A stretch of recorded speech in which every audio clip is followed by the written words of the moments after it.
Let's get ready to grumble!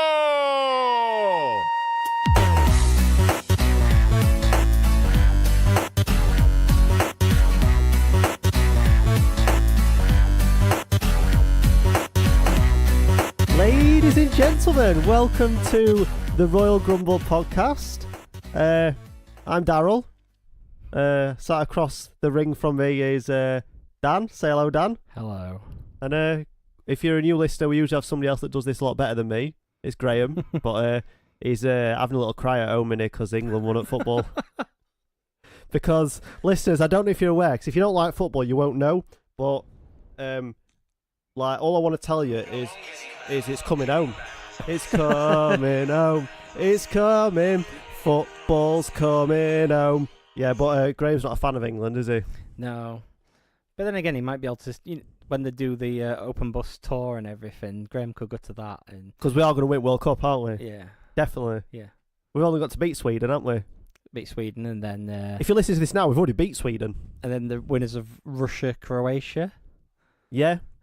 No problem. And as long as we don't get nerve agented up and everything, then we're fine. Through to the final against probably the winner of Brazil, Belgium. Because I think whoever wins that match will beat the winner of France-Uruguay. We're dating when we're recording this. I don't care. I don't care because it's coming home. It's coming. Well, we couldn't record on the game night, especially considering football's coming home, so we want to make sure we remember it. Yeah, definitely. I mean, everyone of a certain age remembers where they were when we legitimately beat Germany in the final. Oh, yeah. Yeah. White ball across the line and, they think it's all over. There were no VAR then? No, didn't need it. Everyone knew it was a goal. Yeah. They thought it was over. It was now. Or it was then. Yeah. It is now. Yeah. It's been a long day. Talking of long days, you went to Strong Style Evolved. That were a long weekend, weren't it? It was a long weekend. Yeah. It actually started the day before. I went to Fight Club Pro. Hence the long weekend. Yeah, I went to Fight Club Pro and it was a very good show. Even though I keep dubbing it Fight Club Pro, the darkest timeline. Why? So the show was kind of built around the fact that Chris Brooks and Kid Lycos were going to make their tag team return on this show, and Martin Zaki, the owner, comes out and puts a challenge out for it to be Travis Banks and Aussie Open versus CCK and whoever they chose as their partner if they could find a friend. And Chris Brooks did the thing saying, "You're really predictable. You throw these three against everyone, and especially it's harsh on Aussie Open because they're stuck there back in Trav's shadow." Aussie Open's got the problem of not being Mustache Mountain, MK McKinnon or Travis Banks, so they're not one of favourites, so they just kind of used him whatever. And he goes, well, we've already got a mate. And then Walter came out and brutally attacked everybody. So Walter turned and joined up with CCK. Okay. And then they attacked Kyle Walker and injuries. Kyle Walker. Say England. It's because football's coming home, mate. That's the thing. What you got to remember is when football's coming home, anybody can be referenced as anything. So, when we talk about Kane later, which Kane is it? Who knows? Just a quick mention on that. Did you see that on SmackDown they put up saying now trending Kane? Did they really? Yeah. Wrong Kanes. Wrong Kane. Not that Kane. No.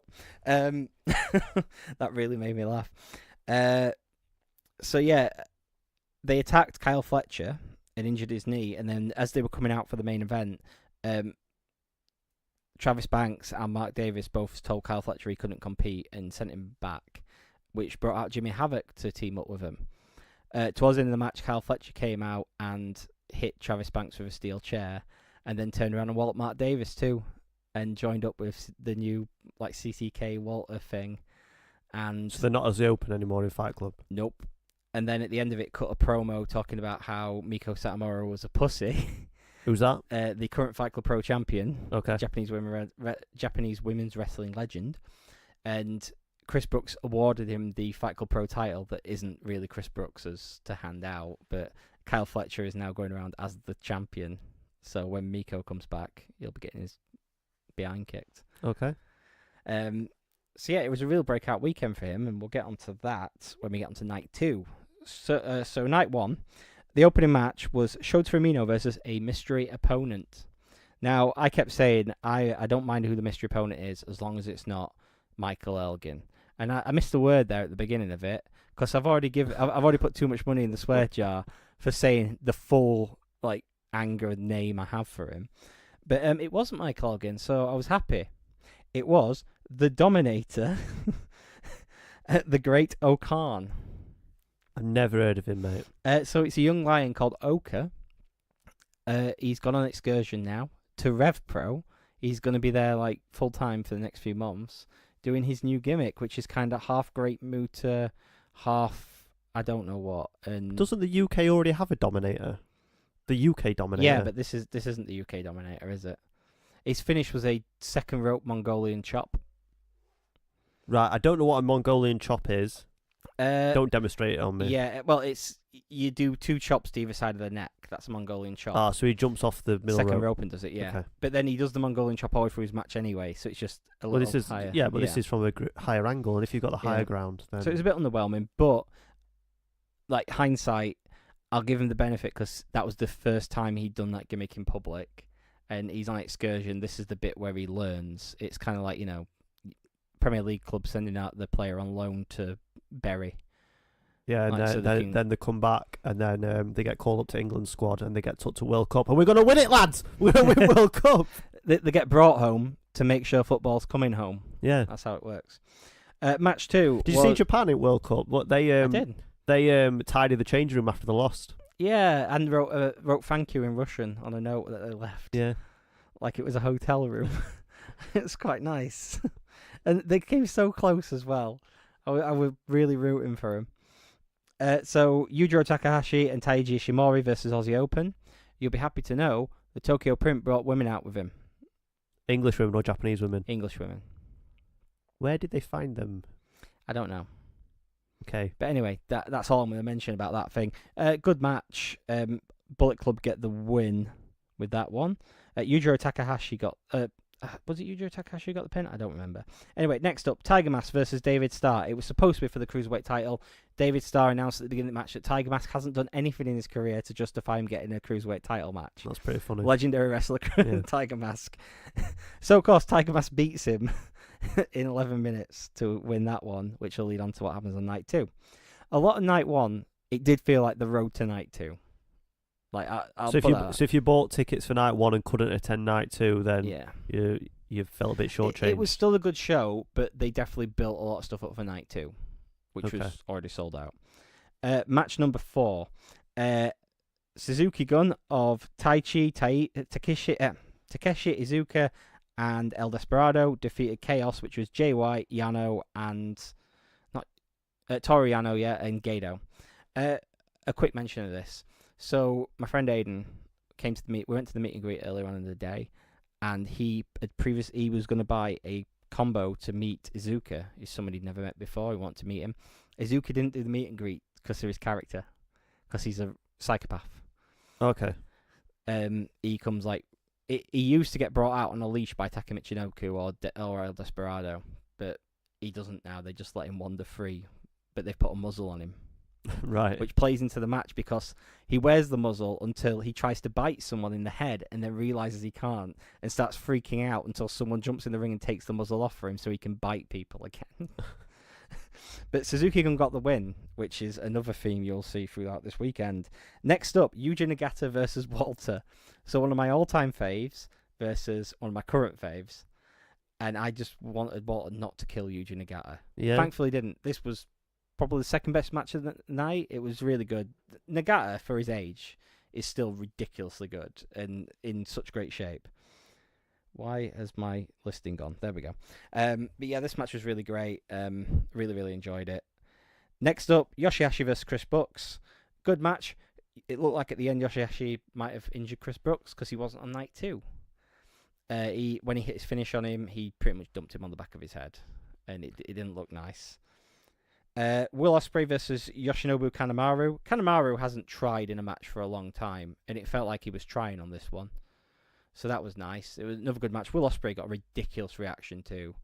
And then the main event... Because he's an English boy that's come home. Much like football's coming home. The main event, the British Tag Team Championships on the line as Minoru Suzuki and Zack Sabre Jr., the guy who's bringing the G1 home to go alongside the World Cup. They're going to have a joint open bus parade versus Chaos of Kazuchika Okada and Tomohiro Ishii. So the first part to mention about this, Okada has a different entrance attire now. It's a T-shirt, isn't it? Yeah, he came out in a T-shirt with new tights and balloons tied to the back of him. Are you sure this wasn't just house show mode? No, like You're like Kenny Omega. he had different music. He had the intro, but then it went into this like dance remix of it. It was really. Do you think strange. they downloaded the wrong song? No, because Suzuki had a different entrance as well. He had a more epic traditional version of his theme music rather than the rock version he's been using for years. Okay.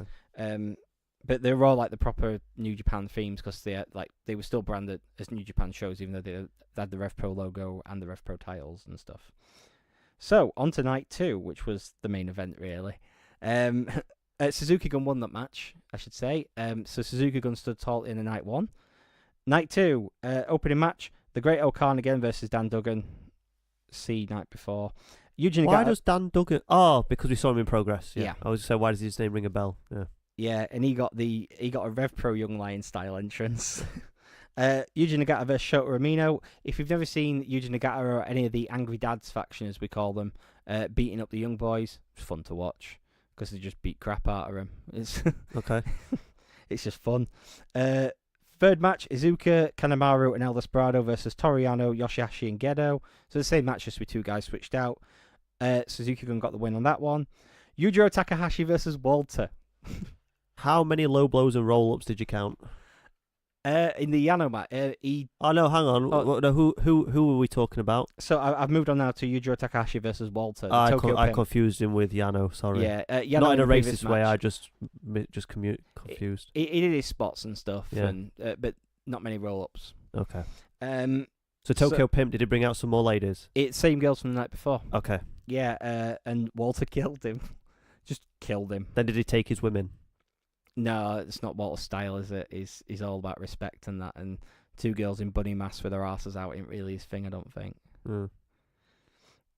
Considering the night, I think after night 1, he posted a thing on Instagram, a picture of his partner saying how much he missed her and stuff. So Yeah, he probably shouldn't take him then, should he? yeah, probably not. Will Ospreay versus Taichi. How was that? It was really good, and Taichi got the win over Will Ospreay. Will Ospreay was probably the most over guy on both nights who wasn't an actual British guy. Okada got the biggest reactions, but Will Ospreay got ridiculous reactions both nights. More than Zack Sabre Jr.? Yeah. Okay. But yeah, really good match. Taichi getting the win, again, to play into the theme that Suzuki Gun are taking over. Like they said at Global Wars last year. They said they were going to come to Rev Pro and take it over like they've done every other company they've been in. And they're on the road here. British Cruiserweight Championship 4-way match. David Starr versus Tiger Mask versus Taiji Ishimori versus El Phantasmo. So David Starr started off with a promo again, saying Tiger Mask cheated to win yesterday. Phantasmo cheated to beat me. I don't know why Taiji Ishimori's getting a title shot. I'm being forced into this. This is ridiculous. Really, really great 4-way. El Phantasmo continues his streak in Rev Pro of looking really great. David Starr cheats to win and retain the title while proclaiming himself the greatest cruiserweight champion ever. Next up, Jay White was supposed to take on Chris Brooks. Chris Brooks was unwell, so we got Kyle Fletcher in his place instead. And this was definitely the breakout for Kyle Fletcher. Apart from the finish, everything else in this match was perfect.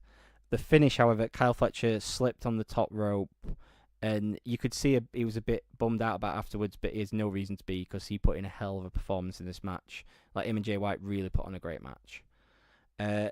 Match 8. So this is Jay White? Yeah.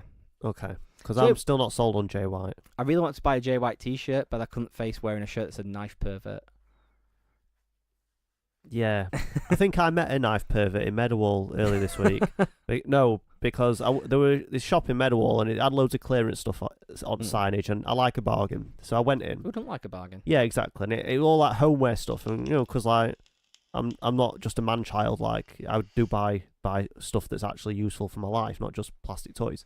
So I went in and they had like it all like had like a big price, and I thought, oh, that's the WOS price. Oh no, that was the current price. So like they had this block of knives that were like it said 150 quid, and I thought, oh, they've got to be cheaper than that. Yeah, 150 quid's the deal. They used to be 300 quid. Which shop were this? It's called House. house. Yeah, I don't can't know. remember whereabouts I it always is. go I and always check get out- lost in there. Yeah, in Meadow, I always go and check out Lakeland. It's a little expensive, but they have cool things like that spiralizer thing where it's like I've got an electric version of it because I talked about how much I loved it. So mum bought me an electric version of it Yeah. where it peels your apples for you or potatoes or whatever. You just plop it in there. Yeah. The one in Lakeland, it's £15, and it's like a vice, and you just like spin it round. Oh, that sounds like I need it in my life. Yeah, I've got the electric one. It's Yeah. awesome. Like I don't know where she found it, but it's cool. So I was just looking round, and then I saw this. I consumed quite a lot of pizza, and I saw one of them. You know them massive blades that they have at pizza shops where they're like curved at the bottom, so you can just cut your pizza in one. They had one of them. I picked up. It were a tenner. I was like, do you know what? I need that in my life. Yeah. So I picked that up, and I'm wandering around the shop just looking at other stuff. And this bloke comes up to me. He's like, "Do you want me to demo the knives?" And I was like, "Nah, I'm all right, mate. Thanks. I've got somewhere to be." You know what you need for the pizza? Go on. Have you ever seen the pizza scissors? Yeah, The but ones where it's got like the slice bit on the bottom, so you cut it. Like it already portions out the slice for you, and then you cut it, and it lifts up the slice for you. yeah, but I feel like that's going too far. This, I feel like I'm in control. Whereas that, I feel like Yeah. somebody else is making the decision for me how big the slice is. I guess so. I mean, you don't. It's not like the other side's portioned off. It's just so you can pick up the slice after you've cut it. I've made this choice, mate. I've already bought this big blade. I mean, so it's cool. yeah. I haven't So- tried my pizza stone yet. Have you not? I've got a stone pizza base thing. Well, you that I've should not try tried it. I'll bring my blade and we can have pizza. Yeah, Like a sounds like a Roman plan. Reigns pizza party. Yeah. So he said, "Do you want to have a look at the knives?" I'm like, "No, I'm alright, mate." And then he went, "Yeah, but I really like the knives in here." So I checked to make sure he had a uniform on and he worked there and he weren't just an absolute mental case. And he weren't. He might have been, but he worked there. And so I'm like, "Look, mate, I just want to pay for this." I was going to go tell him, he went, "Well, we've got Japanese steel and German steel and the differences." He started telling me about the difference between Japanese and German steel. I might go back and buy a block of knives, mate, to be honest. I nearly said something and I know it's wrong. I was like, "Oh, Japanese steel's folded," but it's not because folded steel isn't strong. I don't know. I know that part. Only Shall because I tell you what nationality is strong? England, because we're going to win the World Cup. you know whose steel isn't in the World Cup still? Go on. Japan. You know who else's steel isn't in the World Cup still? Germany. British steel. Sheffield steel. Half the teams from Sheffield. Sheffield steel is still in the World Cup. Yeah, Maguire plays, doesn't he? Yeah, Harry Maguire with his big head. Yeah, we Wednesday night, yeah. I know he came up through the Sheffield United youth system, Yeah. but he is a Wednesday fan. It's just United used to have a better youth system than us. It's fine. Okay. Is it fine? Yeah, it's You fine. don't look very fine. You look a bit angry about it. No, they don't anymore. Okay. Like we've got good youth players now because we've got money in that. Okay. But then their team finished above us. Shall we move on? Yeah, we should stop talking about football and talk about Kazuchika Okada versus Zack Sabre Jr., which was next. And it was some people were like I was with were saying, "Oh, Okada in house show mode." I'm like, "Yeah, but Okada's house show mode is still better than 90% of wrestlers' full blow mode." And also, it was a house show. Yeah. For at least for the Japanese people, it weren't a main show. You got to see Okada. Stop whinging. Yeah, I was just happy to see Okada, and he put on a performance in this match, and Zack Sabre Jr. won. Do you remember when Rob Van Dam came over to Doncaster That was a house show and I met performance. him outside Scrivens in town opposite Yeah. CEX? Yeah. What company was that for? 1PW. I didn't owe you money. And because I didn't work for him at that time anyway, so I definitely don't owe you money. And Rob Van Dam was definitely in house show mode. They booked him against Davey Richards, thinking it was going to be this like 5-star classic. And basically, Rob Van Dam went, "Right, I'm gonna do Rolling Thunder. I'm gonna do that kick off at apron where I hang you off at guardrail. I'm gonna do 5-star frog splash, and we're gonna go home." Yeah, they were both in it. It was the And battle I'm of gonna who could care point at less, that myself a match. few times as well with my thumbs because I like that. Yeah, and he undercharged me. He underpaid me back for a Red Bull earlier in the day as well. He asked me to give him a Red Bull, and I got him one. I was like, and Danny went, "How much for that?" Like, "Oh, it was £2." He's like, and Rob Van Dam just give me a quid out of his pocket. Like, Right. I weren't going to question. To be it, you know. fair, he probably didn't know what he was giving you. Yeah. To carry on that topic, Will Ospreay posted after these shows that some idiots in the crowd were paying the Japanese guys with old £5 notes. Yeah, it's a bit harsh. But anyway, so yeah, I really enjoyed this match. Zack Sabre Jr. got the win after countering the Rainmaker into the European clutch to get the pin. Really great match, and continuing again, Suzuki Gun dominating. On to the main event: Ishii versus Suzuki for the British heavyweight title. Yeah, that's the proper name for it. So there was a bit in this match that was really amazing, where when they got into a strike battle, and if you've watched New Japan, you know what Suzuki and Ishii strikes are like. Yeah, Ishii's Stone Pitbull, isn't Yeah. So the entire he? He's crowd. like a thumb, isn't he? Yeah, he is like he is a human. Yeah. I actually had a brief conversation with him. Yeah. He was very nice. Yeah. Like he looks very stern, but he's very polite and nice and everything. Because they, the New Japan tracksuits I'm obsessed with. Yeah. He brought some with him. They were £80. How tempted were you? I had the money in my hand. The only Right. problem was the biggest size he had would have been quite snug on me, Uh, and I was like, if the jacket's snug on me, the trousers aren't fitting me. yeah. So I just bought a Zack Sabre Jr. shirt and said, I'm not wearing it today. Actually, I thought I was wearing it. I wore it last night. Okay. It's like the Napalm Death shirt, and it says Orienteering with Napalm Death on the bottom. Okay. Just for the listeners, just in case you are wondering what Dan's wearing, he's wearing Cody the American Nightmare t-shirt. Yeah, it came in my New Japan Europe grab bag. Okay. It's a good shirt to wear around the house. So yeah, there was this bit where they're doing the striking exchange, and it happened on night 1 too, but it was even better on night 2 because it's just those two in the ring, and the entire crowd before the strike's going shh. So the room was silent by the time Suzuki threw a strike, and you could hear it around the thing. And it wasn't him slapping his thigh, his elbow, or anything. It was him levering Ishii. So Ishii do the sell, like he's gonna fall, and then steady himself, and the crowd would go shh again, and Ishii would forearm him back. Same thing, no slapping the foot, no slapping the leg as he does it or anything. Just levers Suzuki. Suzuki wobbles a bit, just doing that back and forth. And the noise it was making was just sickening, but in the best way. It was absolutely brilliant. The big shock came at the end of the match when, on second attempt, Suzuki hits the Gotch pile driver on Ishii and pins him for the title. Meaning Suzuki Gun have taken over. They have the tag titles. Suzuki's a champ. Suzuki Gun completely do a clean sweep over the weekend. But just before the end of the thing, as Suzuki's celebrating, Ishii's going down the apron, going down the entranceway, when Walter comes out and big boots him and puts his foot on him and stares down Suzuki. Great. Yeah, So we're going to get Walter versus Suzuki. They've announced Ishii versus Walter for Summer Sizzler in August. Okay. And I'm so gutted for Becky because she can't go. She's away that weekend with family. But I'm going, and I'm going to love it. It's them two for a number 1 contendership for Suzuki. And then the winner will face Suzuki probably at Global Wars. So they'll do Walter versus Suzuki, won't they? Yeah. Let's start happy. I was going to ask if you're excited, but I can tell you're excited. Yeah, that's going to Walter and Suzuki. It's nearly my dream match. I'm hoping night 1 of Global Wars is Suzuki Gun versus Ringkampf, and then night 2 is the title match. That's my hope. Yeah. I want Timothy Thatcher and Suzuki in the ring at the same time.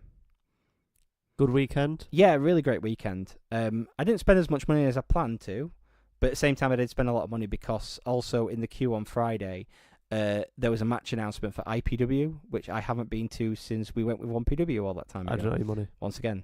They announced for their... That was a fun road trip. It was really fun. But they're doing a Tuesday night show where all they've done is they put the poster up. The show is called Hard as F. Yep. With stars over it and stuff. And it's Chris Ridgway versus Timothy Thatcher, which is my type of wrestling. And I instantly bought the most expensive VIP tickets. I'm thinking just like, right, it's 25 quid for VIP, like allocated seat in meet and greet and everything. 2 tickets for that. I just did that. Because Suzuki, Walter Ishii, Timothy Thatcher, Chris Ridgway, that's all my stuff. So when is that? That's in September. Okay. It's the Tuesday before Progress. Okay. Which has reminded me I need to book that week off in work. Okay, well, you've booked all your tickets and you might not have time off work, so... Well, I can go. I'll be able to finish working that, but okay. I'll be tired next day. So, you briefly touched on Zack Sabre Jr. bringing the G1 home, much like football's coming home. Yep. So, do you have a World Cup wall chart, mate? Yeah, and like the advert that shows in between all the games, I filled it in. Because I knew football were coming home, I put England as winning the World Cup and then filled it in from there. Yeah? Yeah. And I suppose if there was, you could put Zack Sabre Jr. there and like... So the World Cup one doesn't really work, does it? So would you have a G1 wall chart if there were one available? Definitely. Do you think we should do one? Yeah.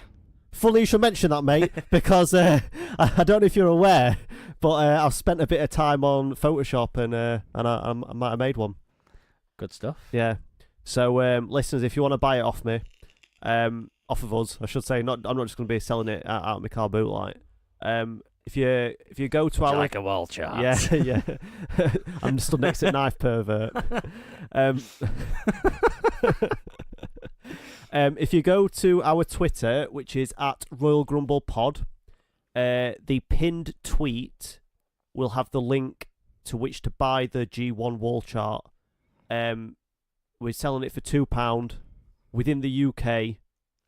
That's it. No postage costs. I'll cover that for you, lads. I'll do you a solid there. And it's a proper printer. It's not it's A3. We're not printing it on. I'll put a picture of it with watermarks on online so you can see it. So you're not buying it blind. But it's A3 in size basically. It's full colour A3. It's proper printed and everything. Yeah, it's got a nice picture on it that Dan took from Strong Style Evolved. Yeah. I didn't properly look at the picture in the back of the sample you sent me, but that's cool. Yeah, it's just an arena shot. Yeah, that's cool.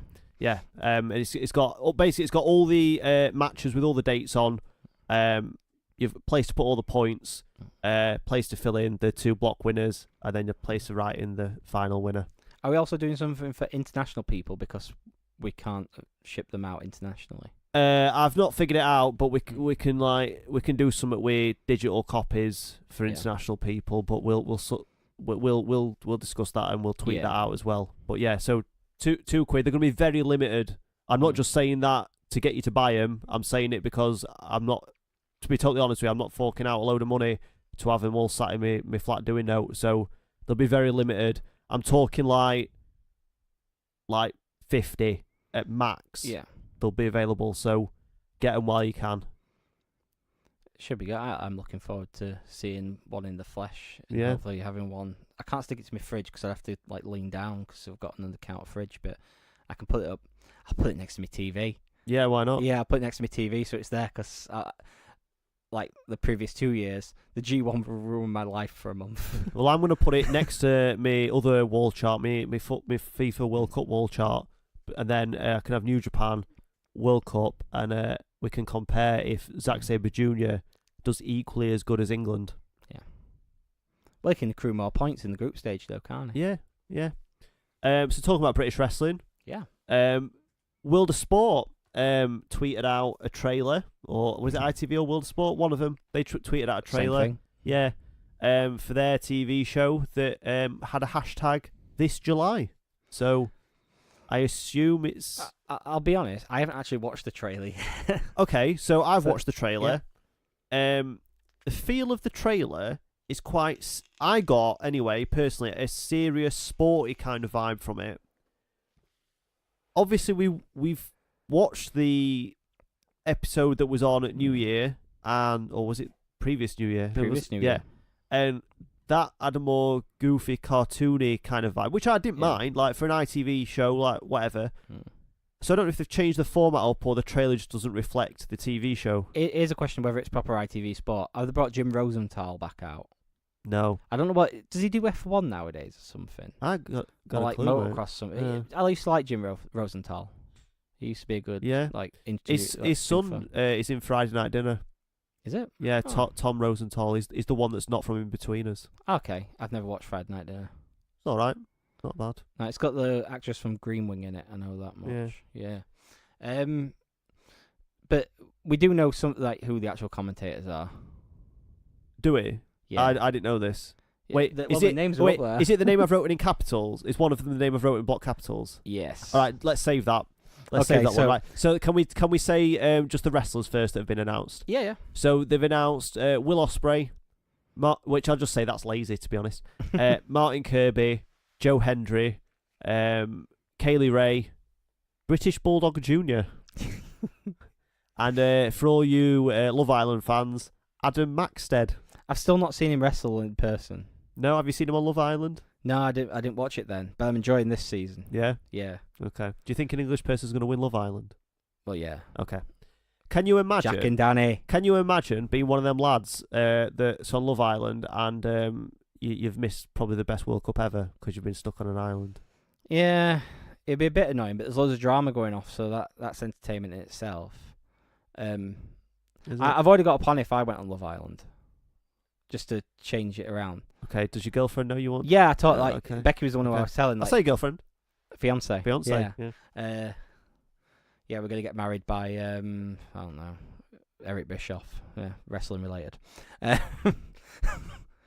So if I went on Love Island, I'd go on and I'd be all sweet and stuff, and then once you get close to someone, then you start going, do you know what the Mandela effect is? And just turn into a complete weirdo. Is like, so I'm here looking for love because the world's going to end in 2 years, and I need to make sure I've got someone because I'm going to be a survivor, and I need to repopulate the earth. Right.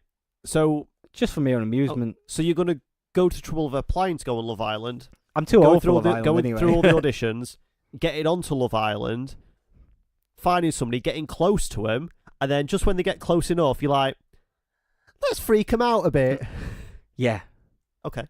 I mean, my opinion of Love Island has changed over the time I've been watching it, because at first I thought they were all idiots, and that's not the word I was using. I was like, oh, it's just, I'm glad that all those idiots are on an island away from me. But now, there's a few of them who are redeemable.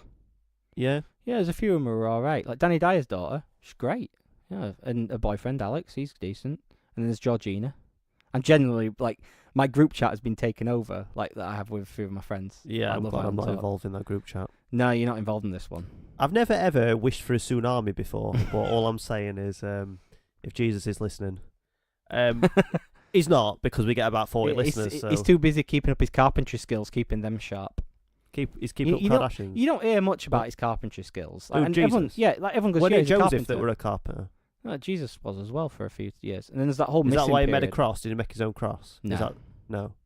No, he did. Are you sure that Joseph weren't a carpenter? Joseph were a carpenter, but he took up his dad's trade, didn't he, until he found out... Oh, were it like Joseph and son?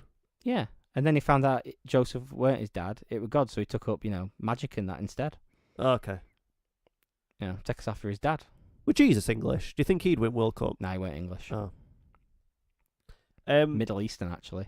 Take that, America. Take that, Donald Trump. Yeah, politics. No Song 2 playing in the background because I haven't plugged in the thing. Let's move back on to World of Sport. Yeah. So, Stu Bennett, a.k.a. Wade Barrett, he's involved somehow. Yeah, he's the executive Producer, is No, he? they were calling him the executive of the show. On the trailer he's in his suit and he's got a microphone, so I assume he's the general manager, the commissioner kind of thing. I think his last film just came up on Netflix, on Now TV as well, so I'll have to watch that at some point. He's also got another film coming out that my friend directed. Oh, lovely. Genuinely called Fanged Up. I'm giving him a quick plug. Remind me about that when we get off air. Yeah. So, SoCal Val. Yeah. Not part of SoCal Uncensored in Ring of Honor. No. SoCal We'll talk about Ring of Honor in a minute. But SoCal Val, she's a commentator. Yeah, she doesn't she live in England? I read that somewhere. Yeah, she does a lot of stuff for Fight Network, and she's always at ICW and stuff like that. Is she really? Yeah. Okay. But yeah, she's over here all the time now, isn't she? Yeah. So SoCal Val's. I've never heard her commentate. I don't know if she's any good. Yeah. And then this person will steal the show in 5 seconds. We'll steal the show in 4 seconds. We'll steal the show in 3 seconds. Wait there. You have to add an extra 5 seconds because he's a bit bigger nowadays. It'll take him longer to get by the buffet. We'll steal the show in 2 seconds. We'll steal the show in 1 second. We'll steal the show now. It's Alex Shane. He's piled on pounds since he came off at Smack, hasn't he? I don't know whether we have to cut that because he's not dead. Yet. The Queen will get him like she got Diana. She's not dead yet either, is she? It's all right. She's English. Football's coming home. It's fine. The world's going to end in 2 years, and the button will be pressed by the lizard people that run Britain. Graeme is going to be absolutely fuming that we've cut none of that. No, I'm not. If he's not already turned off because we've said football's coming home a record amount of times. He never responded to my tweet the other day where he's like, I'm fed up hearing about 1996. And I said, what happened in 96? And put a gif of Gazza's goal against Scotland. Sorry, Graeme. It was a good goal, though. Colin Hendry just looking at the ball goes over his head and Gazza volleys it in. It was beautiful. And that's not even the most entertaining thing Paul Gascoigne's ever done. No. It's when he turned up with some fish. Anyway. So yeah, there's more names that we... Back when the show was taped, we listed the names, but we'll not do it here. They're the ones they've announced on Twitter. Yeah, they've announced these ones so far. It'll be interesting to see it and just compare it to the WWE shows again. and see what this means in the landscape again. But it seems like they've got a decent roster together. If people are getting paid, and I'm happy for me. Like, looks like we're WWE NXT. Like, if people are getting paid, and if it draws people in to watch British wrestling, if they see Martin Kirby, Will Ospreay, like, and Kirby deserves it. Yeah, Kirby's like brilliant. Kaylee Ray. If they see, thing is, right, I don't know much about this Adam Maxted, right, but the rest of the names that we've listed.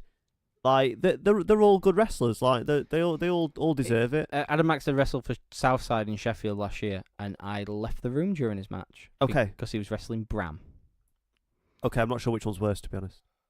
What, Bram or Adam Maxted? No, Adam Maxted's all right by all accounts. Okay, He's not like that Billy Bally guy, is he? No. Is he called Billy Bally? I don't know if I've been very racist. Billy something, yeah. You know what I mean? Him off of Big Brother, innit? Yeah, and being an idiot and that. Yeah. Yeah. I know what you mean. Adam Maxted's a sound guy by all accounts. Fair enough then. Whereas Bram, Good said, for him. I couldn't have beat up my ex because if I'd have punched her, I'd have killed her. Yeah, idiot. Right. Okay. I'm doing really well at not swearing today. Well, if we want to talk about women being lesser people, let's talk about Ring of Honor. Yeah. What a link. That's a segue. That's the segue right there. We didn't discuss that beforehand. We're just freestyling is what we're doing. So, Ring of Honor had a pay-per-view on Friday night. Yeah, it was on Friday night where the main event was Dalton Castle defending the title against Cody Rhodes and Marty Scurll. Dalton Castle retained. And then they did TV tapings the next night, and Jay Lethal won the title. Now, before all the news that came out recently, I got told that news, and we were stood in Tim Hortons in Altrincham in Manchester. I didn't know they had Tim Hortons over here. Yeah, neither did I. We were walking around town just having a walk around stuff. I think we were looking for a passport photo place for Aiden. Okay. But we were walking around, and I'm like, there's Tim Hortons there. I've always heard about the coffee. Let's go get a coffee. And Aiden was reading the results out to me. And he said, you know who's won the Ring of Honor title? Jay Lethal. And I just turned around and walked out. Because that's how I feel about Jay Lethal. Yeah, I don't... The match we saw him having Doncaster is genuinely the best match I've ever seen him have. For me, Jay Lethal's one of these where I feel like his time's gone.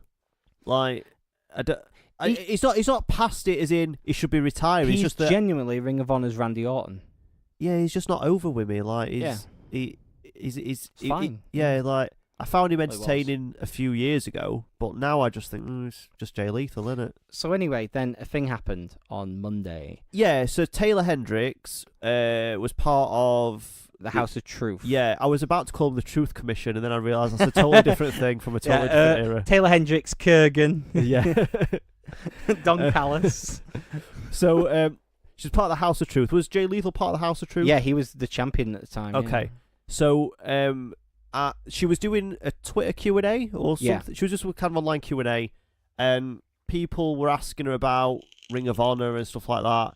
And basically, Jay Lethal got mentioned, and I think she said something a bit negative about him. Yeah. But not what we're about to talk about. She just said something like, I think she said something like she was the best one in the House of Truth or something. And then they were like, well, Jay Lethal's just won belts, so how can you say that you're better than him? And then she said that she got removed from Ring of Honor TV or de-pushed or something. Yeah. Because she wouldn't sleep with Jay Lethal. And there's been rumours that Jay Lethal has previous for that already. So... with who? AJ. Allegedly. That's We've said allegedly, so it's allegedly, fine. Yeah. Yeah. That's why he's not mentioned in her book. Okay. There's issues there with him, and this is another issue. And yeah, I was really disgusted by the instant response to her. That she's obviously lying and that, and not to go on this rant again, but no, I think with anything like this, you've got to be careful because there is a 50% chance she's lying. Right? There is.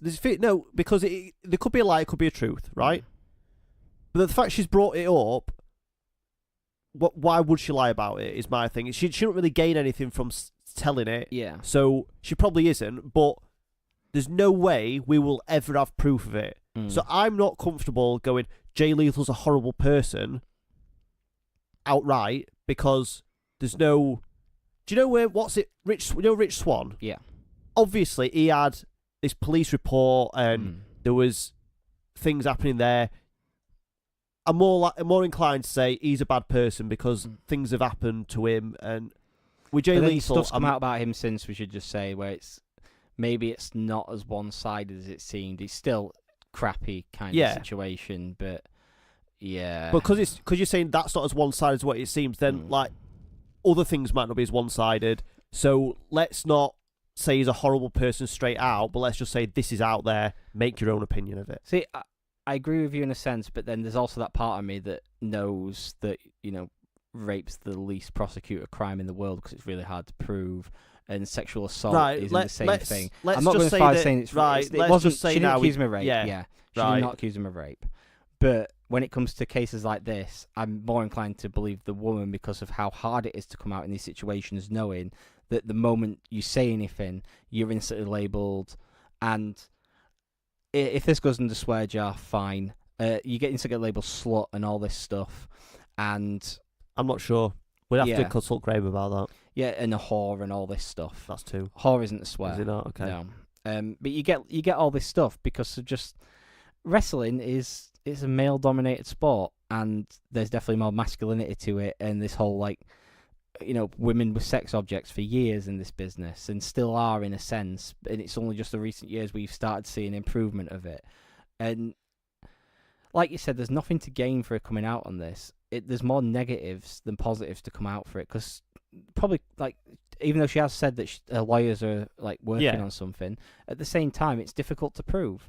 And that's why I always think, I'm going to side with the woman, because if she's genuine, it takes balls to come out. That's horrible phrasing.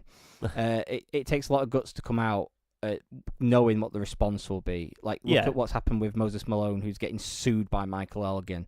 Or, I'm trying to think, Pollyanna, the British wrestler, who had to retire because she made accusations against someone, and she got all this. There's so many women in and outside of this business who come out against people who treat them badly and just get crapped on for no other reason than that they're a woman and they're not trustworthy.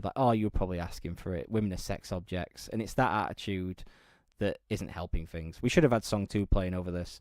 But you could add it in post, man. No, I couldn't. Okay. But I'm always inclined to side with the woman on these things. I'll let it play out, but at the same time, more of this stuff. Yeah, just to go back to talk about wrestling rather than issues like that. Yes.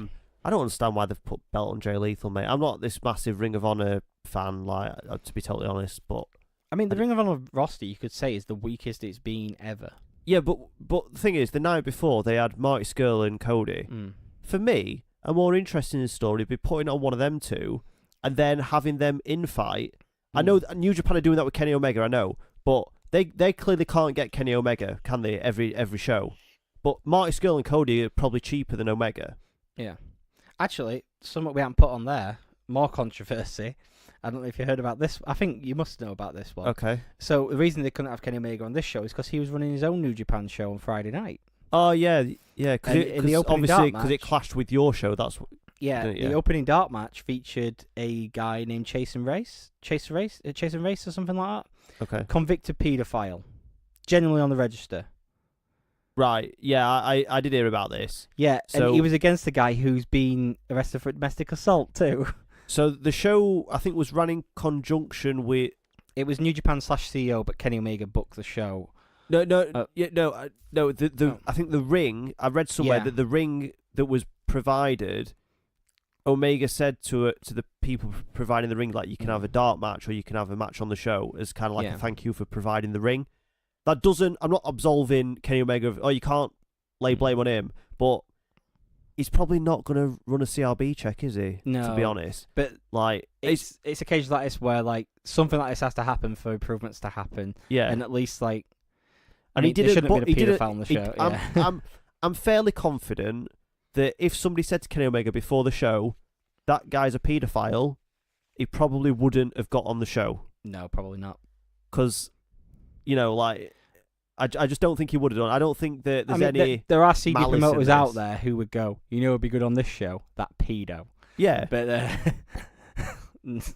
shouldn't make light of it. But no, Kenny Omega probably isn't one of those people. And it was a genuine mistake on his part, and he'll learn from it, hopefully. We're going to Progress. We bought Progress tickets, didn't we? Yes. I'm not going to as many Progress shows as I normally would because I'm not going to the Manchester ones, but we are going to Sheffield. Yes, 9th of December, I believe. Yes. Yes. So there'll be progressy stuff coming up because also I'm going to the Wembley card. I don't know if you're coming too. Maybe. It's a maybe at a minute. It's looking like a good weekend because Fight Club Pro haven't announced where they're doing Night 2 of Project Mayhem yet. So there's that. There's Pro Wrestling Eve running the night before as well. There's lots of good stuff on that weekend. It's turning into a bit of a like WrestleMania style weekend, just very small scale compared to that, obviously. Yeah. One final thing before we go to break. I might just want to read the sentence out and we just don't talk about it. Braun Strowman put Kevin Owens in a toilet and pushed it off the stage. A porta potty. Yeah. Let's go to break. Yep. Before the renaissance of British wrestling. Just turned against Team Supreme. Before the revolution. Before the progress. There was one. One company who pushed the boundaries. One company on the lips of British wrestling fans. One of the most controversial companies in British wrestling history. One company bringing pro wrestling dream matches to the UK. Dearly beloved, we're gathered here tonight to celebrate the life of WOS. The Royal Grumble brings to you the in-depth look at the company that brought them together. The company that brought eyes from around the world to a small town in the north of England. 1PW, version 1, 2005 to 2007. Coming soon. Subscribe now.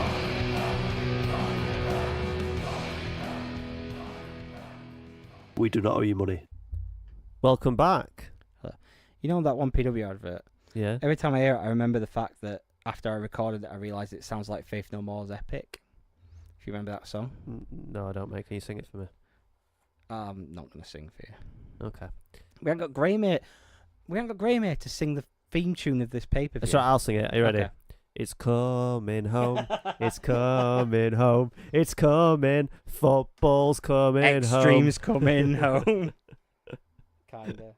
So it's Extreme Rules 2008 as part of our Let's Relive stuff that happened 10 years ago because it's a little bit better than what's happening now series. Is that what we call it? At the moment, it's better still. Yeah. I need to load up my note. Well, I don't have any notes. It's the card because it saves me turning around and reading it. Okay. Keep talking. So the card opened with a Falls Count Anywhere match between Jeff Hardy and Umanga. Umanga. Yeah. So Jeff Hardy, before he went on Smack, before he got caught for being on Smack. Yeah, he were on Smack. No, he'd already been caught this year. He'd come back, and then he probably gets caught again, doesn't Yeah, and it's a year before he leaves. he? Yeah. So yeah, this match was fun, but then I remember it was about as soon as I started going backstage, I remembered why I remembered this match. Big bump in it. Well, not just a big bump, but the fact that despite their best efforts, you can clearly see the giant crash pad they land on, which, fair play having a crash pad in that situation. Yeah. But it was really fun how they tried to hide it for so long on the pinfall when Jeff Hardy jumps off the top of a truck onto Umaga with the Swanton bomb. And they don't show the pinfall actually happening. It's happening behind something. And then when the camera goes over and goes, oops, and comes back. And I thought maybe they'll have edited it on network. Nope, still there in all its glory. Go back and watch it. Did you really think they were going to edit that on the network? They edit simpler stuff and more less obvious stuff. Like what? I can't think of any examples, but I have noticed edits before. Because the Owen Hart thing's in there in full. So if they're not going to edit that off, I mean, you don't see Owen bouncing off ropes, do you? Well, no, it's just how it aired on the show. Yeah. Yeah, but that's in full. So why would they? I mean, they have edited simpler stuff. There was a point where they were editing WWF chants and stuff like that. Yeah, but that's for legal reasons, isn't it? Because I think it's anything after 2002 they can't refer to WWF, I think. They can do now because they were doing it on something else to wrestle with. They showed a AJ Styles promo from Velocity, or like a tryout promo, and he says WWF in it quite a bit. That was probably filmed before 2002. But then, like, they used to have to, like, edit out the F. Yeah, they don't anymore because it was after 2000. Okay. Because that was filmed before 2002, so they were allowed to keep the F in. Okay. After 2002, you have to get the F out. Okay. Yeah. What does the F stand for? France, because they're going to get knocked out of the World Cup, and England are going to win it. I thought you were just going to say football, because that's what I thought it stood for. Because you know about football, though. You know why it's out? Why? Because it's coming home. Yeah, it's coming home, isn't it? So well, let's get back to wrestling coming home. Yeah, so if anything, this will like a World Cup final, because it had all big players in it. So you've got Big Show, Chavo, Jomo, Tomo Dreamo, and CM Punk. Tomo Dreamo, is that his carny name? Yeah. In a Singapore cane match. Yeah. On a pole. On 4 poles. You know what annoyed me about this match? There was something that really annoyed me. There must be a lot of things. There was something that really bugged me, apart from Tommy Dreamer's white trousers, which look weird. Yeah, with a black wrestler shirt, fashions. Yeah. Tommy Dreamer's white trousers look weird. Yeah. Weird black shirt. Yeah. Like, he should have gone full Jimmy Havoc, 'cause if he were going to bleed it match, which I don't think he did, but someone else did in the match, Big which Show I'll did. talk about in a second. Spoilers. But it's Singapore cane on a pole match, pretty much. On 4 poles. Yeah, For the so listeners there's 4 that poles. haven't watched this show from 10 years ago, there's 4 poles, one on each corner, and there's a Singapore cane dangling from each one. So, the thing that bugged me about this match, normally when something's on a pole, that's the only weapon you're allowed to use, the one on the pole. You're not allowed to use other stuff, because otherwise it'd just be a hardcore match. Okay.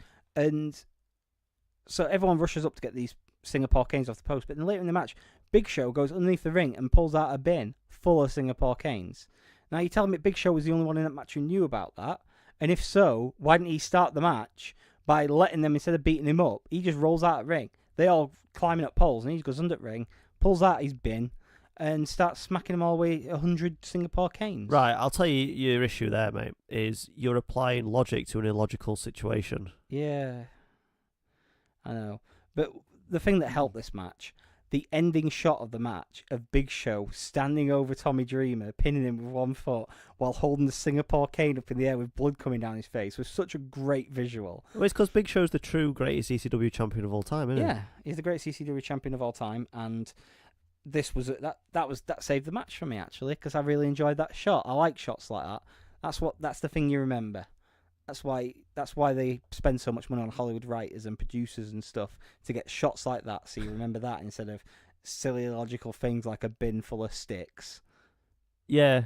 I didn't watch any of the build up to this, because sometimes if I've got time before we do the shows, I'll watch a couple of the shows before just to get an idea of storylines and stuff. But I can't think why these would all be having a Singapore cane match. ECW, isn't it? Yeah. And Sandman's gone by at this point. Yeah, I guess. Do you remember that time on Raw when it was just before ECW came back? Well, I don't know if it was before it came back for the first one night stand or the second one, and they made Chris Benoit have a Extreme Rules match with Tajiri. This was before the first one. Yeah, that was just weird, weren't it? Yeah. You were both in ECW once. Have an hardcore match. That's not how it works, is it? Yeah. No Sinister Minister out there with Tajiri, though. No. So somebody else sinister out do there you with think- Tajiri, weren't they? You know, we've told the story before about during 1PW, Jason know anybody. Genesis and Blaze Bentley had a dart match where they finished the dart match with a top rope pile driver, and Mark Sloan, who was in the match after it, had a massive go at him, saying, "You've done a top rope pile driver. What are we supposed to do?" Do you think, as Big Show's walking backstage with blood pouring down his face, JBL and John Cena go, "Mate, you killed his gimmick. What are you doing?"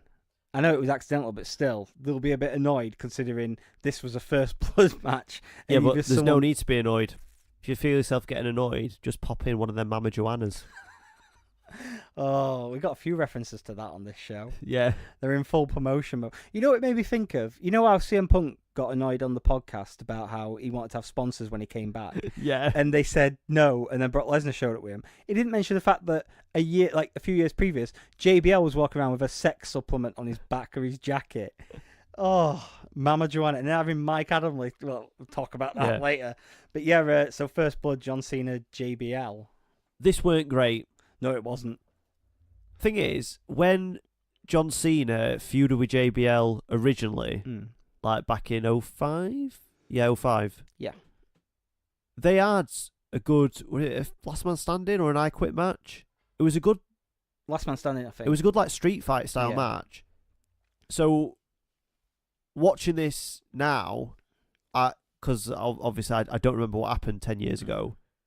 Like I was like, oh, this could be all right. This because I know they've had that. Yeah, I had the same feeling. Yeah. Yeah, it weren't. No, it weren't a great match. And like I said, the finish kind of got ruined because in the match previously, you've got Big Show getting a good 6 on the Muta scale, and the finish of this First Blood match is the good old blood capsule trick, as JBL gets put in the STFU and choked out with a chain while bleeding from the mouth. Yeah. Do you But, think like, he takes Mama Joanna? Because like it's not doing him many favours. you don't is get it? high in your own supply. No. No, you don't get high in your own supply. No. I mean, there must have been one time, when he went to have some paracetamol and his cupboard's just full of that stuff and it was dark, so he's taking some. And I think it's repackaged Ico Pro. I'm not getting much mass apart from one area. Graeme ain't here to do the good impressions. I'm No. sorry. No. But yeah, it makes you really vascular in a certain place. Beth Phoenix versus Melina I was gutted during this match. in an I Quit match. I was really gutted because I remembered Melina being in an I Quit match where the finish was her getting bent over backwards and her own leg battered into the back of her head until she quit. Yeah. And it wasn't this match. But it was still really good. Because Can we just have a minute for the photographer that fell over yeah. on Melina's entrance? Oh, yeah. We'll just take a minute for that. Yeah. That was good. That was good. But yeah, I'm also just thinking about the fact because I follow Melina on Instagram and she posted a video to prove that she can still do the splits. Okay. Yeah, I just thought I'd add that as well. She came back to wrestling after an injury that she suffered in Sheffield recently on a Pride show. Okay. But so yeah, at the beginning of this match, I said to Becky, my partner, this is what women's wrestling was all this time ago. And it turned out that it was a bad example for me to use that on because this turned out to be a decent match because I remembered, oh yeah, Melina was good when she was in there with someone decent and Beth Phoenix was really decent. Yeah, so Beth Phoenix is good.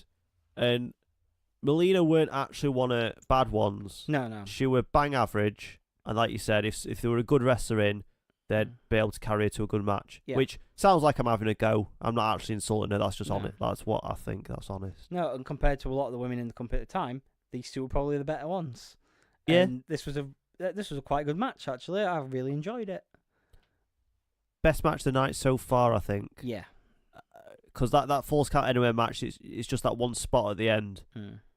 And I really hate that First Blood match. And the Singapore K match was nothing. So yeah, probably. Yeah, the first two matches had good finishes in terms of the last shots, and then the First Blood match was terrible. Yeah. Right, we've sped through them because this is what I really want to talk about, to be totally honest. Stretcher match. Shawn Michaels versus Batista. So first off, we get Mick Foley explaining why a stretcher Earlier match. in the day. Yeah, as well. earlier in the day, in an empty arena on a live mic. Yeah. So it's really echoey, which drove me mad, obviously. But yeah, and then they had a camera that said, and this will be the view of the person who loses the match. And it's just a camera staring up at the ceiling, being wheeled over the line. But all you can see is the ceiling and Mick Foley's nostrils. Yeah, I kind of understand what they were going for in this set. Didn't but quite work though, did it? No. Yeah. Like, I do like it when they try and do stuff that's a bit different. So, like, and not stick to the same tired formula. So, but like I say, it didn't work. And like the whole having the live mic thing, I don't understand why he had the mic because there was nobody in the arena. Yeah. This was during the period, though, where Mick Foley's pretty close to quitting by this point, isn't he? Because he got fed up of Vince shouting in his ear. Yeah, I didn't have a problem with Foley's performance Yeah. during this. I had a problem just with the whole idea I of forgot how good a commentator Mick Foley is. Because he can actually sell, like, how brutal the match is and stuff. And, it. Yeah. like, but in a different way to, like, your Jim Rosses. He's less of a storyteller on the mic than he is someone who you believe him when he says, this is brutal, I've been in this style of match, it sucked. And you're like, yeah, I can believe that because Mick Foley's been through hell, and if he's saying it's bad, solid. Did you know if we were doing a 20 years ago thing, we'd be reviewing the King of the Ring where he goes off the top of the cell? Yeah, I've told the story in the podcast before, but I retweeted that and said I told the story about when I watched it for the first time. I put it on. I had video player at my nan's house, so my nan and granddad are sat watching it with me, and Mick Foley gets thrown off top of Hell in the Cell, and then they start showing all the replays, and my nan turns around and goes, "They're throwing them all off." I was laughing so hard it took me. It was my mum eventually went, "Mum, it's a replay." Do you know if we were doing 20 years ago Nitro, it'd be Goldberg Hogan at the Georgia Dome. Why? That literally happens the day after the King of the Ring. The King of the Ring lobs him off at cage. Day after that, it's Goldberg Hogan. It also had a decent first blood match between Kane and Austin. John Cena, Steve Austin. Yeah. The really great one. That was a great ending shot as well. When Steve Austin turns around and Earl Hebner sees him and counts rings the bell and stuff. And we should have reviewed that show, shouldn't we? It's a good show. It's a really good show. Anyway, what we're doing is we've spent time talking about the stuff we didn't want to talk about, and then we're talking about something else, and we want to talk about the stretcher match. Yeah, let's talk about stretcher match. Yeah, so you know what else were great on King of the Ring 98? It was the Taka Michinoku in that opening 6-man, and also it was it was too sexy. What were they called before? Too cool. Too much. I think versus Al Snow and Head. Too many, not enough. And the finish was Brian Christopher put a bottle on the bottom of Head and pinned him, and it turned out it was a bottle of Head and Shoulders. Why aren't they that creative nowadays? That's brilliant, bro. You take the bottle. Yeah, it probably wear him. At the same bro, time, that was a great finish. Let's have 4 Singapore Canes, bro. You tell Graham's not here for the... I don't know what accent that Big was. Big Show's dad's casket on a pole match. And over one pole is just Big Show hanging. Big Show hanging? Man, Big Boss Man hanging like he did at WrestleMania 15. So the stretch match happened, mate. Yes, let's talk about the stretch match because it was actually good. At some point before this, there's a backstage segment where Randy Orton wants to reunite Evolution, except it wants to be him and Batista taking on DX. I'm quite gutted that didn't happen. Would you not like to see, bearing in mind, with the benefit of hindsight, we know how good heel Batista is, would you not have wanted to see heel Orton and heel Batista? But they've been like serious heel Batista, which is fine. He was better. Like the best heel moment was when he quit. When he was in the wheelchair, screaming about how he got screwed out of the title and quits in the ring. That he never got better than that, and he was never better than that previously. Yeah, but we know he was he was good. So like I don't know, like I now after seeing that segment, I kind of wanted to see that happen. Yeah, I'd have been up for it. Yeah. So partway through this match, Jericho gets involved, doesn't he? Yeah. So this is carrying on from the storyline of Jericho was Backlash, which was the last show, because I didn't do Judgment Day with you guys. No. And Shawn Michaels cheated. And that was the thing, and he's like, I'll do anything to win and all that stuff. And Batista said, if I find out he cheated, I'll be very annoyed and I'll really hurt him. And then Shawn Michaels demonstrates the fact he wasn't really hurt, and he's still the babyface in it all. Yeah. So Chris Jericho, who's still sticking up for him in a way, even though he got super kicked. And yeah, it's a bit confusing when you think about it, but it was a good storyline. Like, it's hard to explain, but if you watch it, yeah, it's fine. Yeah, so Batista hits, I think, 3 Batista bombs, I want to say. Yeah, he wrecks him. Yeah, lobs him on stretcher, and then Jericho is there, like, willing Shawn Michaels on to get off the stretcher. So I think he gets. I don't know if Jericho pull him off the stretcher. He don't get off on his own accord. I think Jericho pulls him off the stretcher. So then Batista doesn't go after Jericho, which I don't know if that was going to lead somewhere, but he doesn't go after Jericho. He's just kind of like looking at him and smiling about it, which... Well, he said they were going to hurt him. Yeah. And then I think Shawn Michaels has a bit of a comeback. And then Batista puts him back on stretcher again, goes to wheel him out, and Jericho stands like in front of the stretcher to stop it going over the line Mm. and get Shawn Michaels off. So then Batista just, I've had enough, stop it! And then he goes and gets the steel steps, and then he spine busters him on him, or Yeah. power bombs him on him. Spine buster him. Yeah, Yeah. Spinebuster. And then lobs him on the stretcher and just chucks it off the line. Yeah. I really enjoyed this because I forgot that Batista won it.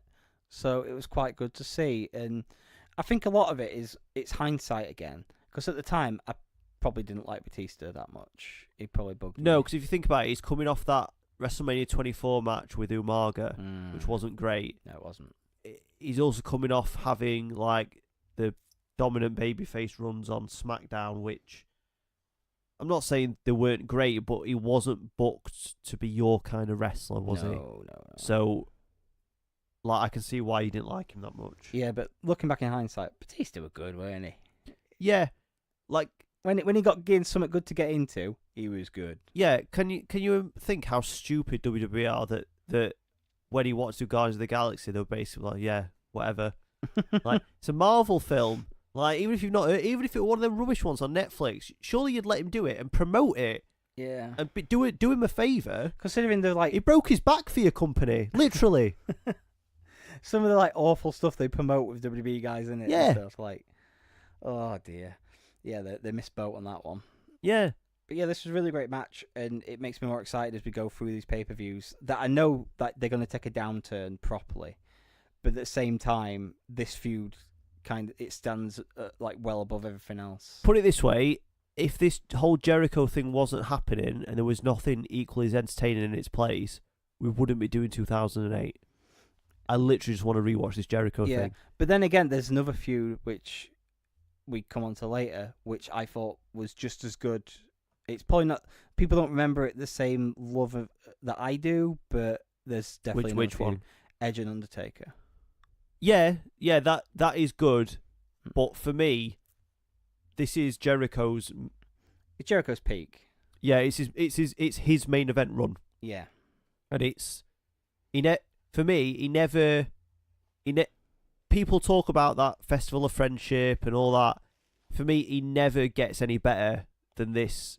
When he gets the world title, and I don't know, there's just something about him. It's like he just something switches in his head, and he switches up his whole character, strips himself down, and It is the best period of Jericho. Cause you yeah, get Jericho. but it's his best. It's his best period, but it's coming off the back of his worst period. Do you know when he returned and he was absolutely cringy? God awful, yeah. Yeah. Well, one of the things, comment from Becky when Chris Jericho comes out, she's like, he's always been kind of, like, he thinks he's really cool, and he's really not.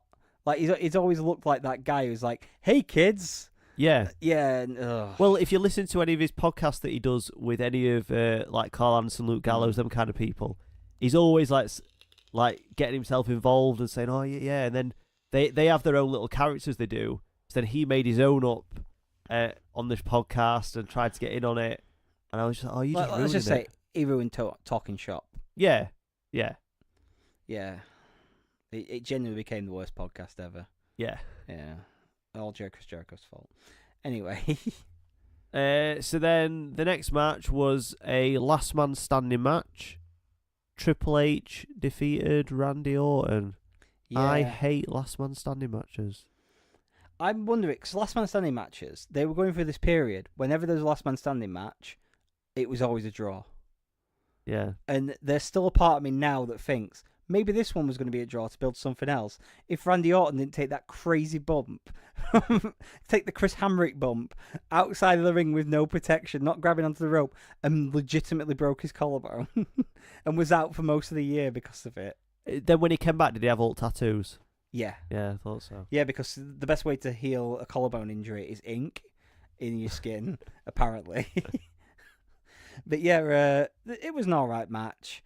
But like, it was that thing where all the way through it, I forgot that this was the match where he takes the Chris Hamrick bump. If you don't know what I mean with the Chris Hamrick bump, there's a match between him and the 1-2-3 Kid from an early episode of Raw, and as they're running the ropes, X-Pac does a trip on him, and he literally jumps through the ropes and doesn't grab onto anything, and just like eats crap on the other side on the floor, just no protection. And Randy Orton does that. He goes for an RKO.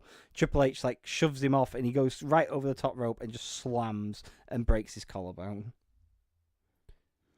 Yeah, it's pretty funny, isn't it? I'll be Yeah. honest.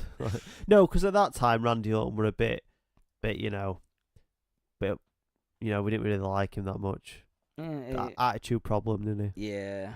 So But then, like, he comes back into it on short, probably his, like, best heel run into one of his worst matches ever against Triple H that I saw live yeah, at WrestleMania 25. But that whole thing of, nearly getting fired for punting Vince and then kissing Stephanie. yeah, and kissing Stephanie while she's knocked out, but then going through the thing where he gets lawyers and doctors and is like, I've got, what's it called? IED, was it? He's got an IED. Is that something? Improvised explosive device. No, he's not got one of them. No. No. But he's got like something that means he can't control his temper. It was an initial, I'm sure, like Yeah. 3 initials. I can't remember exactly what it was. I could find it out. No, there's no point. Yeah, but yeah, this was an alright match, and I disagree. I thought it was alright. For me, last man standing matches are really rubbish because there's no near falls in them. The near fall is counting to like 8 or 9, and then they stand up, and it's like it's not exciting, is it? It reminds me of that period when New Japan had a count out tease in every match, but never actually did count outs. Whereas now you get one match that does the count out tease and it gets over. But when you have a show full of them, and this is like a compressed version of that where it's just lots of counts. Yeah. So yeah, it's hard to keep the drama up. But then again, I was used to like the Texas Death Match between Vader and Cactus Jack in WCW. Yeah. Where it's like they had to pin them and then there was a 10 count after it. I always really loved those matches and that gimmick. Yeah, maybe, I don't know. Yeah, if you like. Yeah. I don't think I do, to be honest. So before we talk about the main event, I'm not sure where in the card it fell, but it definitely fell after the Cena match. So we'll just talk about it here because so there's a backstage segment. Cena and Mickie James are chatting. Yeah. She's basically saying like she wants to go out to meet for a drink with him or something. Yeah, do you want to go out for a drink and then we'll bone type of thing? Yeah. Netflix and chill before it was Netflix. Yeah, just Blockbuster and chill. Yeah. Just casually as you do. Yeah. And, well, there's a lot of funny things about this, and I was explaining this to Becky as we're watching about how John Cena has all these commitment issues nowadays. And the strong rumor was the reason his marriage broke up is because he legitimately had an affair with Mickie James. Yeah. And she was engaged to Kenny Dykstra at the time as well. So they genuinely made a storyline out of the fact that these two were knocking boots backstage and that. And then we get the next thing, which is Mike Adamle. Yeah, so Mike Adamle's in Bog. He's not in a Portaloo. He's just in a normal loo. No. And it comes out, and it's all smelly in it. Yeah. And then he's basically saying, yeah, you need this Mama Joanna. And then he gives John Cena some Mama Joanna. Now, are they saying that the side effect of that is it makes you go to the toilet? Yeah. I wonder if JBL thought about it that way. It's like excited about his product getting on TV and it being offered to John Cena. Like John Cena at that, well, there were always rumours about steroids. I don't believe them, but you never know. It might have done at some point. It might have had an effect, allegedly. So he gets offered this stuff off Mike Adamle. But yeah, to compare it to he's just come out after taking a massive dump. And it's like, do you want some sex drugs? It's so weird. It's such a weird segment. I'm watching all this through the lens of knowing that we're like on the edge of the PG era. Like that's coming. If not, it's around here when the PG era properly kicks in. And here's Mike Adamle going, "Yeah, I just took a massive dump. Do you want some drugs?" John, you make a cute couple. Do you want a boner for longer? It's so weird. And Vince, because Vince, he loves nothing more than perving and poo jokes. So he just sat behind the camera. He's probably he's crying so hard it made him blind now. It's such a Vince segment.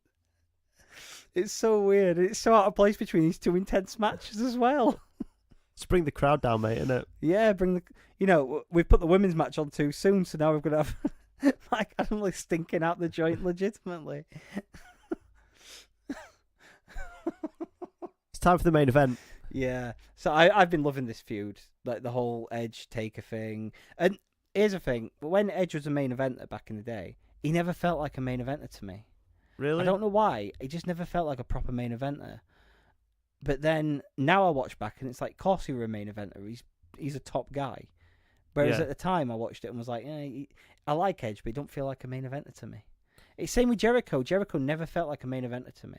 Like the closest came in this period with Shawn Michaels, but he was never a proper top guy to me. Yeah. For this period, I did well when he wins the belt. That's when I started seeing him as a top guy. And with Edge, once he moved to SmackDown, because obviously he was on Raw for a bit, weren't he? Was it the year previous when he had the feud with John Cena where they switched the belt every 2 weeks?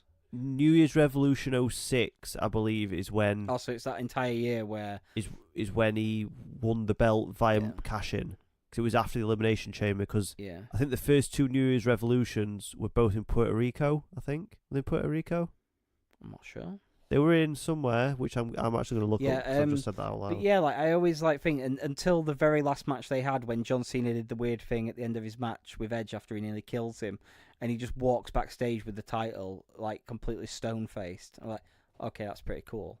But yeah, Edge never felt like a top guy to me during that time. But watching this feud back now, like yeah, him and Taker are killing it on every show pretty much. I'm really enjoying this feud, and I know where it leads as well. Like because this is like. We've now got a break from the feud before we get the big conclusion to it in a few months. But Albany, New York was the 2006 one. Well, Puerto Rico was 2005. Okay, yeah, well, that's like Albany is definitely not in Puerto Rico. No, but Puerto Rico's in Puerto Rico, mate. Yeah, Puerto Rico's definitely in Puerto Rico. I think. Can you double check that? Yeah, I'll double check it when I check his test still dead as well, mate. Okay. On Twitter. So yeah, this match was a TLC match for the World Heavyweight Championship. For the vacant World Heavyweight Championship. Yeah, because they did all this weirdness in between. So it's all to do with is Hell's Gate. Yeah, that submission hold. Yeah, so Taker wins the title via Hell's Gate at Backlash, and then afterwards Vicky Guerrero says that move's banned, you can't win the title by it, so we'll have another match for the vacant title. Taker wins, but by disqualification, so Vicky Guerrero goes, you can't win by disqualification. So here we are again, vacant title, TLC match, Edge's speciality. Here we go. And if Undertaker lost, he was forced to leave WWE. Yeah, and they were very clear about that. He has to leave all of WWE. And it's the one time, like, everything they do involving, spoiler, Taker loses. All the stuff they do with it makes complete sense. Like, when you think about it, because eventually what happens is the person who brings him back is the person who technically fired him. Yeah. To get revenge and stuff. I don't want to go too much into that because we'll be talking about it in a few months. But yeah, I really, really love this match. Edge and Taker was so good together. Absolutely mental. Yeah. Right. So they do that spot where they put the ladder across. Well, it's from the ring apron to the table, but usually it's from the ring apron to the crowd barrier. Yeah. But this point is across the table. And Edge takes a bump and he just hits the ladder and bounces off. They've not gimmicked the ladder. No gimmicked ladders at this point. No. No, it's just they didn't care about them as much back then, did they? So they just No. like, yeah, you can bounce off a metal ladder, no problem. Edgeheads get involved. Yeah, Zack Ryder, unrecognisable with his long hair and tights. Yeah, so they set two tables, don't they, with one on top of each other, and try to put Undertaker through him, but he gets off and batters him, doesn't he? Yeah. And then he does the thing. Does he put one of them in the tables and the other one he gives the last ride to from the tables? Yeah. Yeah, that was a cool spot. But you get all the interference and stuff that's typical with an Edge match, but it doesn't take away from the match. It's part of the story. It's all great.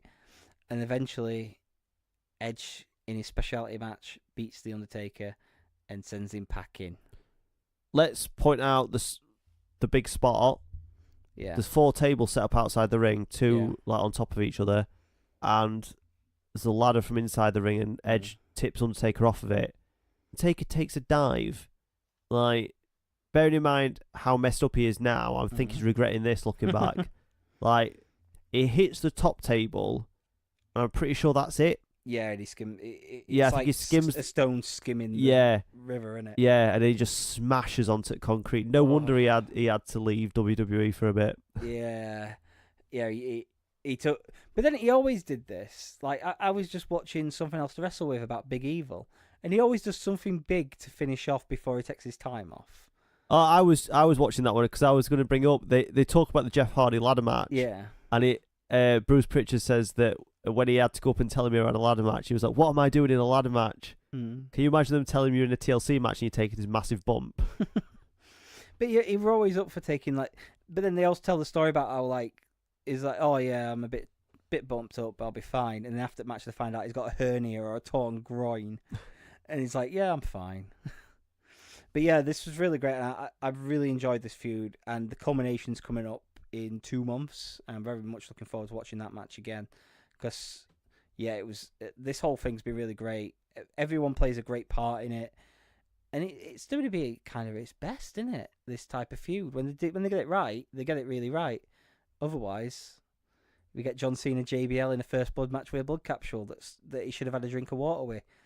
You know, around the same time, I was involved in booking an angle for a smaller company where Mikey Riot got a beat down and the match got stopped by the referee, and we gave him blood capsules, but we put a bottle of water underneath the ring for him, and he was supposed to take a swig of water with it, so then it looked like blood rather than just thing.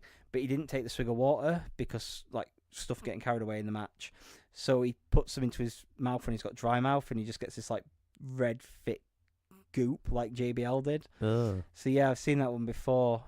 It was what's his name? Jesus from PW Academy. I don't know your money. Yeah, I know what you mean. Yeah, he was the guy who beat him down. He's now Radu Ballet, is it? In EBW. Yeah, but yeah, it was him who beat him down at the behest of our good friend Chris Brammer, who's been on the show before. Not EBW. What was the company called? NWL. Yeah. I was helping book there. That was the last show I was involved with for him. Right, are we done?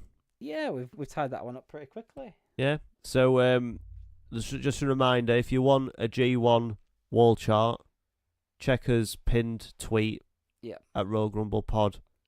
There'll be a picture of it up there. There'll be a link to buy it. It's £2, free shipping. We will be doing Summit next week. Have we decided yet? We haven't decided yet, but we've got time to figure it out. We'll probably post on Twitter or something. Put it this way. Next Sunday is the World Cup final, which England will be in. So, I think if all three of us are back recording, we'll have a bigger show. If it's just me and you, I could suggest maybe we do a G1 preview show. Yeah, we'll see what plays out. Yeah, I think if Graeme's here, we'll do something different. But if it's just me and you, then we probably get away with doing. Quick thing to end on. Do you know who was on the poster for this show, but wasn't actually on the show? I do, because when I got the results on my phone to remind me what had happened on this show, I saw it. Who was it? It was England hero Kane. Thank you for listening, listeners. We'll see you next time. Say goodbye, Dan. Goodbye. We need to do his plugs. That was a good way to finish, but we do need to do the plugs. So, if you want, play that in the background and I'll do the plugs. Okay. Right. So, in celebration of football coming home, why don't you talk about it more with us? Go to facebook.com/Royal Grumble. We're on Twitter at Royal Grumble Pod. We're on Instagram at Royal Grumble Pod as well. You can email us at Royal Grumble. What is it? RoyalGrumblepod@gmail.com. Yeah, I should remember that. I hear it every single week. Leave us a rate and review. We're still doing the thing over the next few weeks. Leave us a review. If you leave us a good review, we'll put your name into a hat and you can win a sealed Roman Reigns pop vinyl figure. What else? We've got twitch.tv/Royal Grumble. We'll be doing more stuff on there in the next coming weeks. G1 posters. G1's coming up. World Cup's still happening. Football's coming home. The G1's coming home. We can dance Nobby's dance. We can dance it in France. Yeah. Goodbye, Daryl.